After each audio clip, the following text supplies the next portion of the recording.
여러분은 가장 무서운 일이 뭐라고 생각하십니까? 가족이 병에 걸리는 일일까요? 아니면 돈이 바닥나고 외면당하는 일일까요? 그런 일들도 분명 두렵고 한밤중에 벌떡 깨게 만들 만큼 마음을 뒤흔드는 일일 겁니다. 하지만 저는 노인을 수없이 상담해온 사람으로서 이 말을 꼭 드리고 싶습니다. 진짜 무서운 일은 곁에 있는 사람이 나를 속이고 있을지도 모른다는 그 의심이 사실로 드러났을 때입니다. 그건 오래된 믿음을 뿌리째 흔들고 남은 생에 대한 신뢰마저 잃게 만들거든요. 오늘 이 방송은 바로 그 무서운 순간을 미리 막고 여러분 스스로의 노후를 지키기 위한 아주 현실적인 이야기입니다. 나이가 들면 젊었을 때보다 더 많은 것을 이해하고 더 많은 것을 덮어주게 됩니다.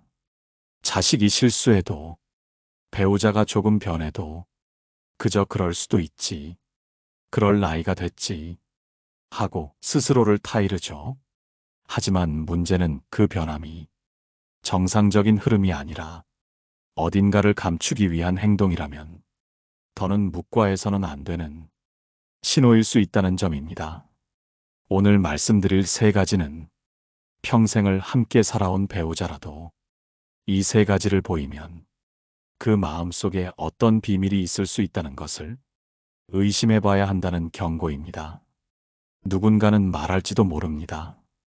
나이 들어서 무슨 숨기는 게 있겠느냐고, 그저 성격이 바뀐 걸 수도 있지 않느냐고요. 그런데요, 심리적으로 가장 은밀한 감정 변화는 나이 들어 나타나는 경우가 더 많습니다. 혼자만의 세계가 깊어지고 관계가 느슨해지고 무언가 마음속에 감춘 것이 있다면 그게 습관과 말투, 표정과 눈빛에서 반드시 드러나게 되어 있습니다. 저는 실제로 이혼까지는 가지 않았지만 사별보다 더 큰 마음의 균열을 겪은 많은 노부부들을 상담해 왔습니다. 이혼하지 않아도, 한 집에 살아도 서로 외면하고 서로 모르는 사람처럼 사는 부부가 정말 많습니다. 그리고 그 시작에는 항상 이 세 가지 중 하나가 있었고 그 징후를 무시했을 때 그 결말은 늘 참담했습니다. 사례 하나를 말씀드려 볼까요? 서울에서 정년 퇴직하고 전원주택으로 내려간 부부가 있었습니다. 남편은 늘 말이 없었지만 아내는 그런 남편을 이해했고 조용히 산속에서의 노후를 즐기려 했습니다. 그런데 어느 날부터인가 남편이 갑자기 주말마다 등산을 간다고 나가는 겁니다. 그전에는 산이라면 벌벌 떨던 사람인데 혼자라도 간다며 이른 아침부터 나섰죠. 이상한 건 그 다음부터였습니다. 남편이 귀가할 때마다 전화가 오고 누구와는 말하지도 않고 심지어 카톡 알림이 울려도 핸드폰을 가방에 넣어두기 바빴습니다. 아내는 마음이 점점 식어가는 걸 느꼈고 그 변화가 어디서부터 비롯됐는지 끝내 남편은 말해주지 않았습니다. 뒤늦게 알게 된 건 산악회라는 이름으로 알게 된 또 다른 여인이었습니다. 여러분, 오늘은 이렇게 일상 속에서 눈치채기 어려운, 그러나 절대로 놓쳐서는 안 되는 세 가지 신호를 말씀드리려고 합니다. 첫째는 바로 정서적 거리감입니다. 둘째는 휴대폰에 대한 집착입니다. 셋째는 감정 반응의 둔감함입니다. 이 세 가지는 아무리 감추려 해도 시간이 지나면서 반드시 표면으로 드러나게 됩니다. 첫 번째 신호부터 자세히 말씀드리겠습니다. 이번에는 정서적 거리감에 대해 이야기해 볼까요? 사람은 말을 하지 않아도 그 마음을 읽을 수 있는 순간이 있습니다. 특히 오래 산 부부 사이라면 말보다 더 진한 교감이 눈빛과 태도에서 오기 마련입니다. 그런데 그 연결이 서서히 끊어진다는 걸 느낄 때가 있습니다. 그것이 바로 정서적 거리감이라는 첫 번째 신호입니다. 이 정서적 거리감은 대화의 양이 줄어드는 것을 넘어서 서로를 바라보는 시선이 멀어졌다는 걸 말합니다. 같은 방에 있어도 마치 벽 하나를 사이에 두고 있는 것처럼 느껴지고, 예전에는 함께 웃던 사소한 이야기에도 이젠 혼잣말처럼 느껴질 때가 있습니다. 정서적 거리감은 처음에는 눈에 잘 띄지 않습니다. 살다 보면 서로 바쁘고 말을 안 해도 이해하는 시기라며 그저 그렇게 흐지부지 넘기기 때문입니다. 하지만 저는 상담실에서 이 거리감을 무심히 넘긴 부부들의 결과를 수없이 보았습니다. 예를 들면 충청도에 사는 한 부부의 이야기입니다. 남편 나이 74, 아내는 72, 결혼한 지 50년이 다 되어가는 사이였습니다. 겉으로 보기엔 무난한 부부였습니다. 마을 회관에도 함께 다니고 텃밭일도 도란도란 같이 하고 언뜻 보기엔 평온한 노후를 보내는 듯 했습니다. 그런데 어느 날 아내가 조용히 제게 상담을 요청했습니다. 선생님, 저 사람이 제 옆에 있는데 이제는 너무 멀게 느껴져요. 같이 밥을 먹어도 내가 누군지 모르는 것 같고 눈을 마주치지도 않아요.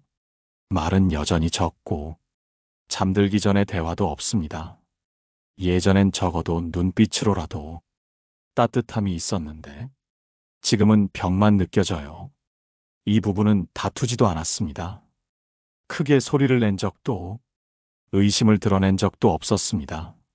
하지만 아내는 말했습니다. 이런 게 사는 건가 싶어요. 이제라도 물어야 하나 싶기도 하고요. 제가 남편과도 따로 상담을 했습니다. 남편은 한참을 침묵하더니 이렇게 말했습니다. 누군가가 내 이름을 다정하게 불러준 게 언제였는지 기억도 안 나요. 그래서인지 이젠 내가 누구인지 무슨 마음인지 말할 필요를 못 느낍니다.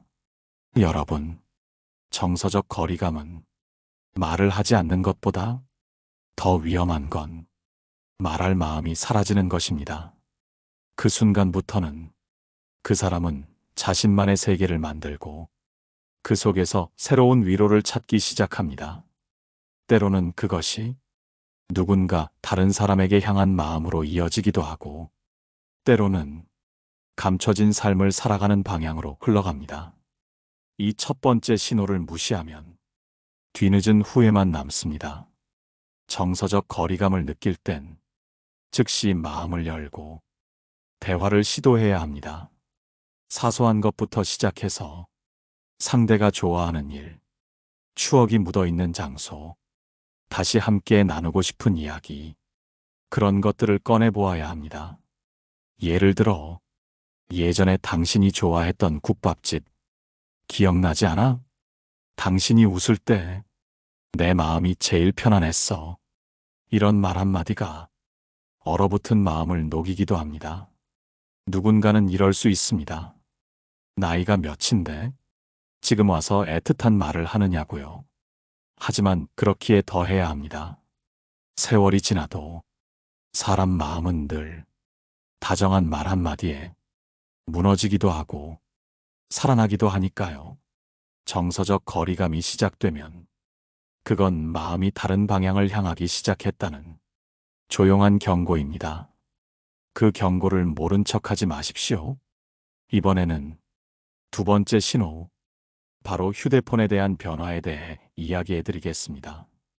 여러분은 배우자의 휴대폰 사용이 언제부터 달라졌는지 떠올려 본 적 있으신가요? 사람은 무언가를 감추려고 할 때 가장 먼저 손에 쥐고 있는 물건부터 다르게 다루기 시작합니다. 그 대표적인 것이 바로 휴대폰입니다. 젊은 사람들만의 문제가 아닙니다. 이제는 60대, 70대도 휴대폰 하나면 하루가 지나가는 세상입니다. 더구나 그 안에 어떤 사람이 있는지, 누구와 어떤 대화를 나누는지 모두가 들키지 않고 숨겨지는 공간이기도 하지요. 제가 상담했던 경기 일산의 한 부부 이야기를 들려드리겠습니다. 남편은 68세, 아내는 66세. 평소에는 조용하고 내성적인 성격이던 남편이 갑자기 휴대폰을 손에서 놓지 않기 시작한 시점이 약 1년 전부터였다고 합니다. 식사 중에도, 화장실에서도, 심지어 새벽에도 남편은 휴대폰 화면을 들여다보았고 그것을 손에 쥐고 있는 시간이 길어졌습니다. 그전에는 식탁 위에 툭 던져놓았던 그 사람이 이젠 휴대폰을 꼭 쥐고 다니고 누가 보지 않아도 얼굴을 반쯤 가린 채 몰래 웃는 일이 많아졌다고 했습니다. 아내는 처음엔 새로 알게 된 친구가 있겠거니 동창들과 연락하는가 보다 그렇게 넘겼습니다. 하지만 어느 날 남편의 휴대폰 화면에 알 수 없는 이름과 함께 기다릴게요라는 문구가 짧게 떠 있는 것을 우연히 보게 됩니다. 그때 아내는 숨이 턱 막히는 느낌이 들었다고 했습니다. 믿고 싶지 않았지만 무언가가 바뀌고 있다는 건 명백했습니다. 그 후로 남편은 비밀번호를 바꾸고 휴대폰을 손에서 놓지 않았으며 전화를 받지 않을 땐 멀리 나가서 받거나 방문을 닫고 통화하기도 했습니다. 여러분, 사람은 감정을 숨기려고 할 때 언행에서 가장 먼저 이질감이 생깁니다. 예전엔 집 전화로 통화하던 사람이 이제는 조용한 구석에 가서 속삭이듯 이야기할 때, 예전엔 문자 오는 것도 크게 말하던 사람이 이제는 핸드폰을 받자마자 잠그고 뒤돌아설 때, 그건 작은 변화가 아니라 관계의 균열을 알리는 정확한 징후입니다.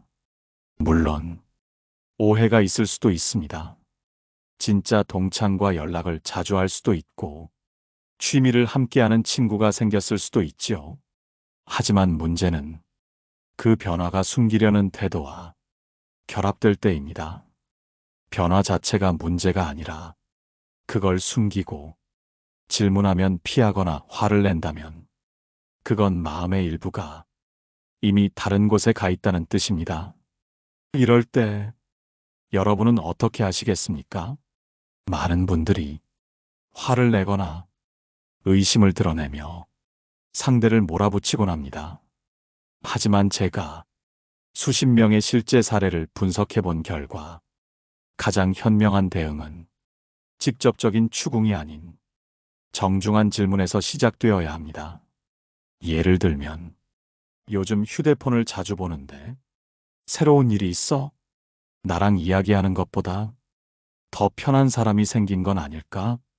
이런 질문은 상대에게 문을 닫게 하는 것이 아니라 자신의 행동을 되짚어보게 하는 기회를 줄 수 있습니다. 그리고 반드시 감정을 가라앉힌 다음 말해야 합니다. 배우자와의 신뢰는 단단해 보이지만 단 한 번의 거짓, 단 한 번의 회피로 무너지기도 합니다. 그러니 그 사람이 왜 변화했는지, 어떤 마음인지 조용히, 그러면서도 단단하게 들여다보아야 합니다. 결국 휴대폰은 마음을 숨기는 도구가 아니라 마음을 읽을 수 있는 창문입니다.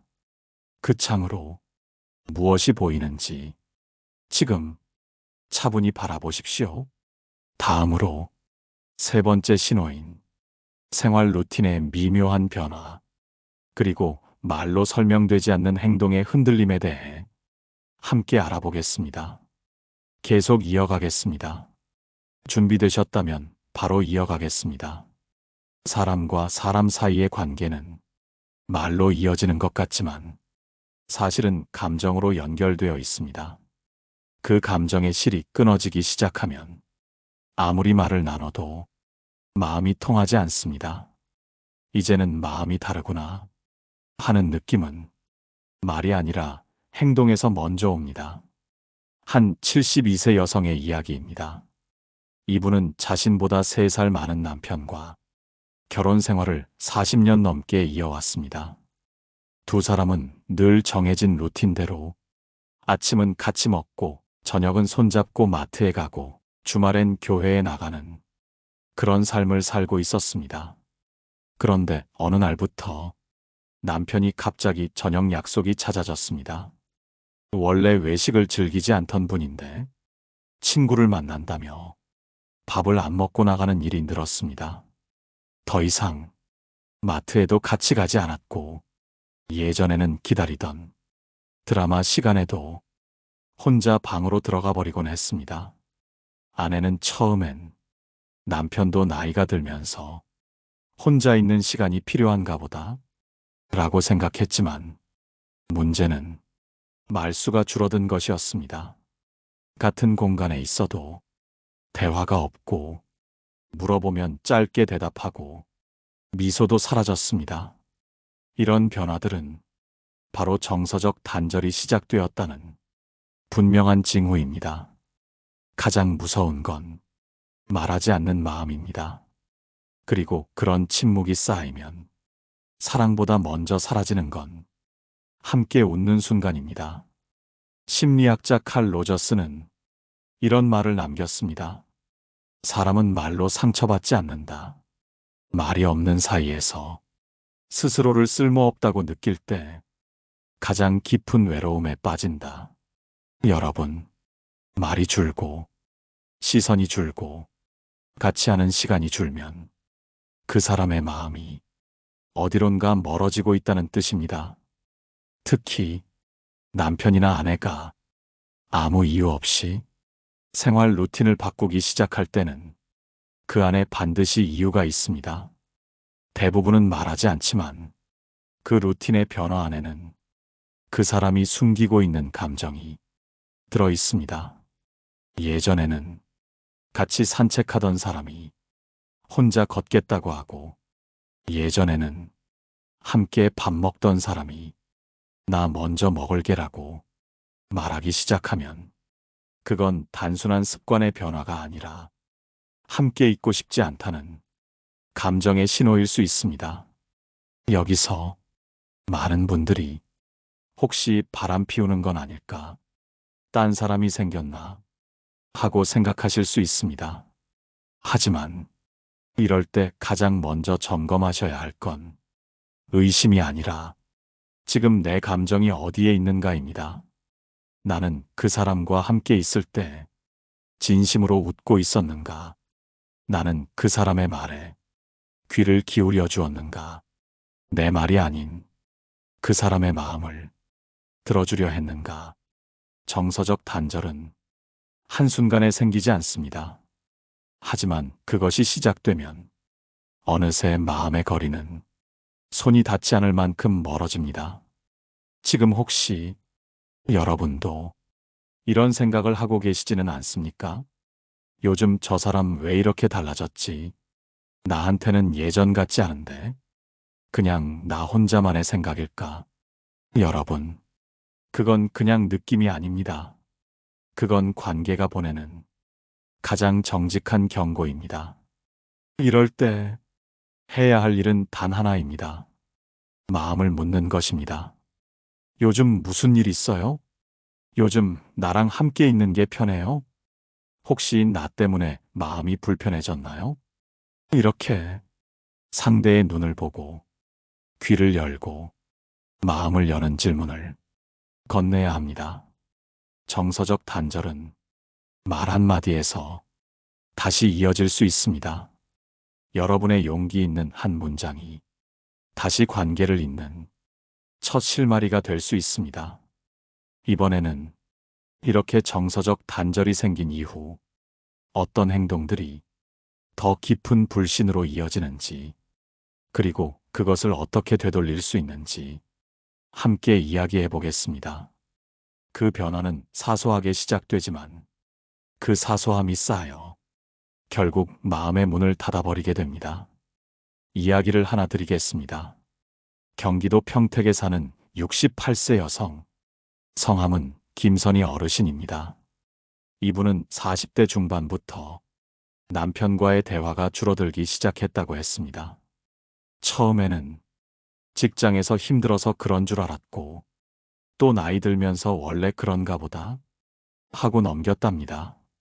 하지만 60대가 넘어가면서부터는 남편이 눈을 잘 마주치지 않고 자기 방에 혼자 있는 시간이 길어졌고 같이 밥을 먹을 때도 말없이 먹기만 했다고 합니다. 처음에는 외로웠지만 이젠 기대도 하지 않게 되었고 그러면서 본인도 점점 감정을 닫게 되었답니다. 이것이 바로 정서적 단절의 두 번째 단계, 무관심과 감정의 후퇴입니다. 무관심은 상대에게 상처를 주지 않는 것처럼 보이지만 사실은 가장 깊은 상처를 남기는 방식입니다. 인류학자 루이스 토마스는 관계의 죽음은 싸움이 많아서가 아니라 무관심이 쌓여서 온다고 말했습니다. 여러분, 무관심은 절대 자연스럽게 생기지 않습니다. 그건 분명히 서운함이나 오해, 상처나 감정의 방치가 누적되어 나타나는 결과입니다. 그리고 이 무관심이 어느 정도 지나면 그때부터는 행동으로 나타납니다.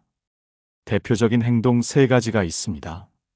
첫 번째는 대화에 반응하지 않는 것입니다.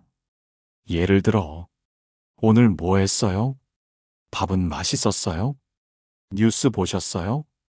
이런 질문에, 그래, 몰라. 이렇게 짧고 의미 없는 말만 남기는 겁니다. 두 번째는 피하고 싶어 한다는 신호입니다. 가족 모임에 같이 가기 싫어하고 평소 함께하던 일상에서 빠지려 하는 겁니다. 예전엔 함께 산책하던 사람이 혼자 걸어나가고 함께하던 드라마도 이제는 자기 방에서 혼자 보려고 합니다. 세 번째는 일상에 대한 공유가 사라지는 것입니다. 오늘 무슨 일이 있었는지, 어떤 사람을 만났는지, 무엇을 고민하고 있는지 말하지 않게 되는 겁니다. 이것은 단순한 침묵이 아니라 당신과 나눌 가치가 없다는 신호로 받아들여지기 쉽습니다. 문제는 이 모든 것이 한 번에 오는 게 아니라는 겁니다. 조금씩, 천천히, 조용히, 그러다 어느 날, 이 사람하고는 더 이상 마음이 안 맞는다는 생각이 드는 순간이 오게 됩니다. 그러면 사람들은 밖에서 위로를 찾기 시작합니다. 말을 들어주는 친구에게, 마음을 열고 공감해주는 누군가에게 감정을 나누기 시작합니다. 그리고 그게 반복되면 마음이 그쪽으로 움직이게 되는 거죠.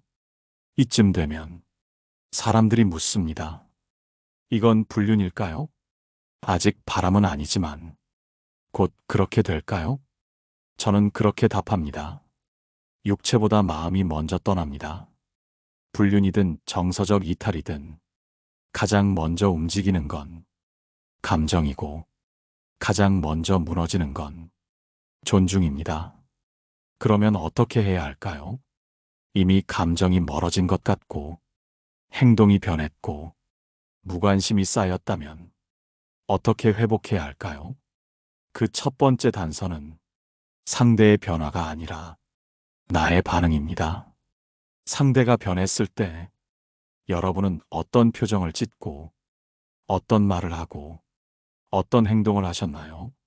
정서적 단절과 무관심은 서로의 침묵 속에서 커지지만 서로의 진심으로 다시 줄어들 수 있습니다. 그 진심은 미안하다는 말일 수도 있고 잘 들어주는 태도일 수도 있으며 때론 당신은 요즘 외로워 보입니다. 이렇게 마음을 알아봐주는 말 한마디일 수도 있습니다. 마음의 문은 문고리를 안에서만 열 수 있습니다.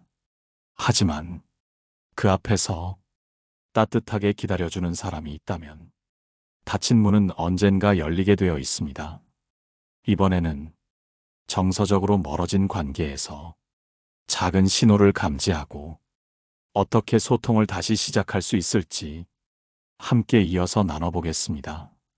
사람은 누구나 마음을 주고받고 싶어 합니다. 하지만 그 마음이 상처받았을 때 문을 닫고 안으로 숨어버리게 됩니다. 특히 나이 들면서는 감정 표현이 더 어려워집니다. 오래 살아온 자존심, 삶의 피로감, 그리고 기대 없는 관계 속에서 사람은 무뎌지고 감정은 말라갑니다. 그래서 정서적으로 단절된 부부나 연인에게 사람들은 이렇게 말하곤 합니다. 이제 와서 뭘 바래? 우린 원래 그런 사이야. 그냥 서로 안 건드리고 살면 되지. 하지만 여러분, 그 말 속에는 포기와 체념이 들어 있습니다. 그리고 그 체념은 관계를 더 멀어지게 만듭니다. 그럼 어떻게 해야 할까요?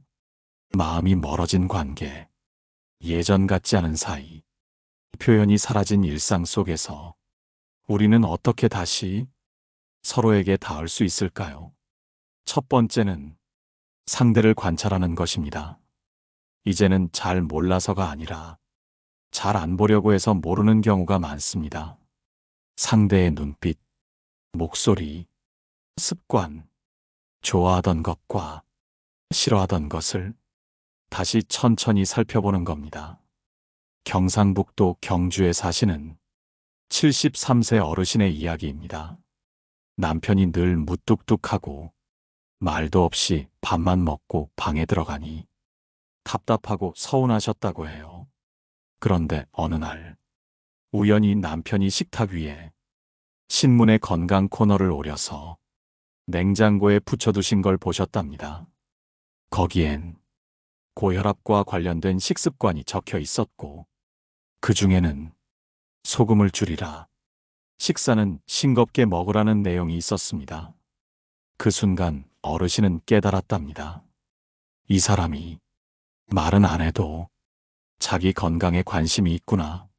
그리고 내가 그걸 알아줬으면 좋아하겠구나. 그 다음 날부터 어르신은 국을 끓일 때 소금을 줄였고 밥상 앞에서 이거 당신 건강 생각해서 싱겁게 했어요. 이 한마디를 붙였다고 합니다. 그 후로 남편의 표정이 달라졌다고 합니다. 비록 대화는 여전히 적었지만 같이 있는 시간이 예전보다는 조금 더 따뜻해졌다고 하셨습니다. 여러분, 상대의 마음은 말이 아니라 행동에서 먼저 드러납니다. 그걸 관찰하고 인정해주는 것이 관계를 회복하는 첫 걸음입니다. 두 번째는 감정을 솔직하게 표현하는 겁니다. 특히 서운하다, 외롭다, 당신이 그립다, 이런 감정들은 더더욱 중요합니다. 하지만 여기서 중요한 점이 하나 있습니다. 감정을 표현할 때는 절대 상대방을 비난하는 방식으로 말하면 안 됩니다. 예를 들어, 당신은 왜 나한테 신경을 안 써? 말 좀 해봐. 이렇게 말하면 상대는 방어적으로 나오게 됩니다. 대신 이렇게 말해보세요. 나는 요즘 혼자인 것 같아 서운해요. 당신과 예전처럼 얘기 나누고 싶어요. 여러분의 감정을 비난이 아닌 공유로 표현하는 것, 그게 정서적 회복의 문을 여는 열쇠입니다. 세 번째는 작은 일부터 함께하는 시간을 늘려보는 겁니다. 같이 드라마를 본다든지 차 한 잔을 마시며 하루 있었던 일을 이야기해 보는 겁니다. 그 과정에서 상대가 예전보다 말을 더하게 된다면 그건 이미 마음이 움직이고 있다는 신호입니다. 사람의 감정은 작은 일상 속에서 조금씩 다시 피어납니다. 그리고 그 감정이 살아나면 관계도 살아나게 됩니다. 정신분석학자 에리히 프롬은 이렇게 말했습니다. 사랑은 감정이 아니라 결심이고 선택이며 지속적인 실천이다. 여러분, 사랑이 식은 것이 아니라 표현을 멈췄을 수도 있습니다. 마음이 멀어진 게 아니라 기다리고 있는지도 모릅니다.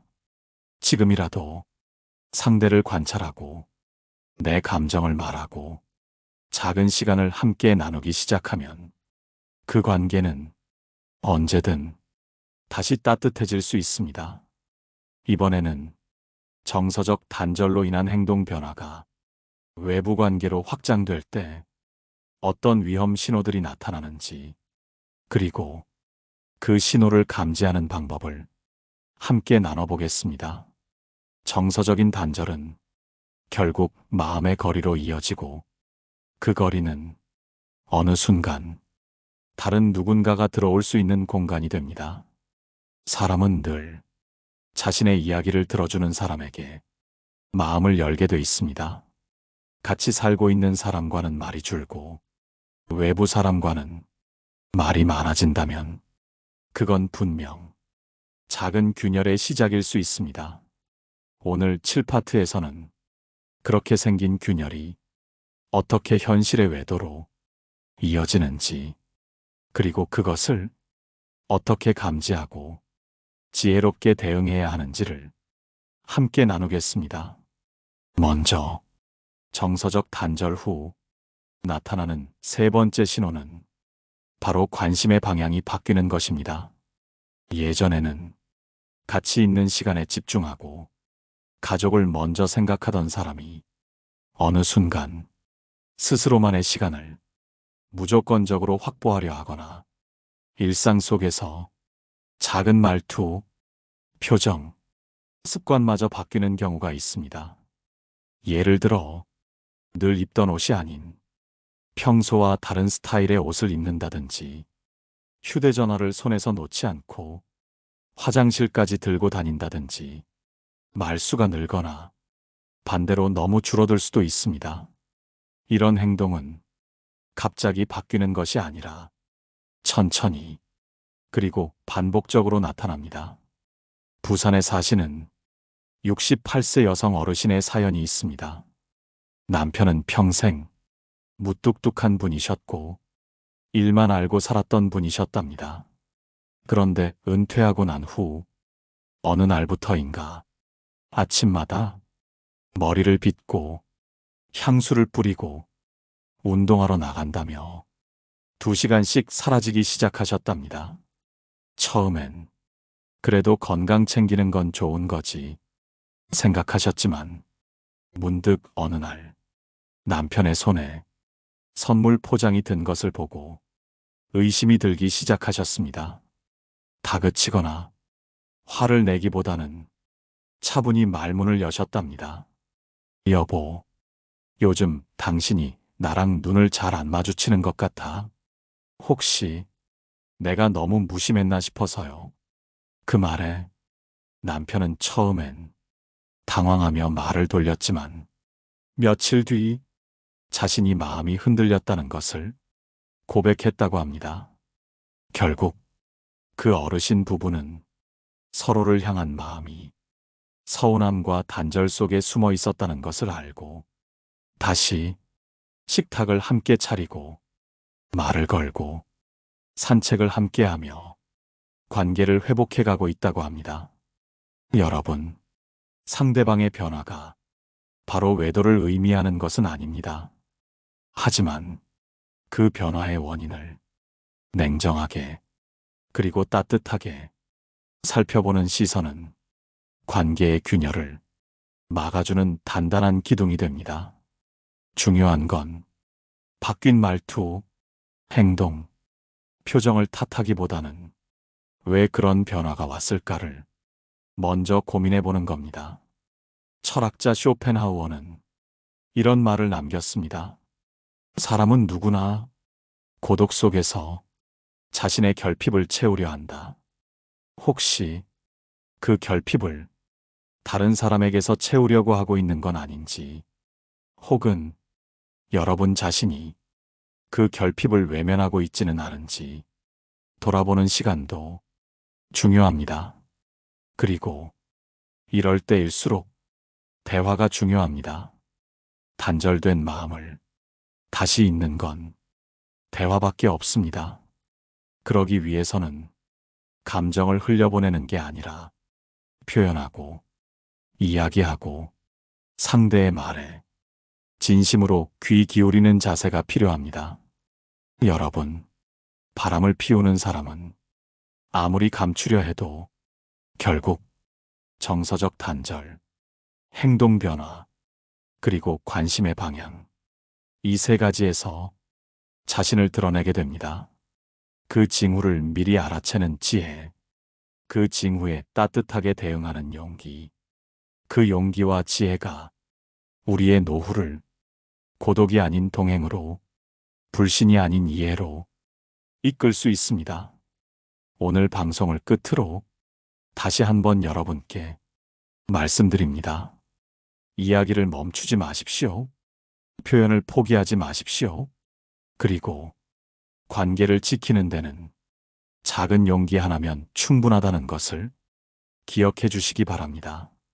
오늘 방송이 여러분 마음에 조금이나마 따뜻한 울림이 되었기를 바랍니다. 여기까지 경청해 주셔서 진심으로 감사합니다. 공감하셨다면 댓글로 여러분의 이야기 남겨주시고 좋아요, 구독 잊지 마시고 다음 방송에서 또 함께 하겠습니다. 노후에 빛나는 지혜였습니다.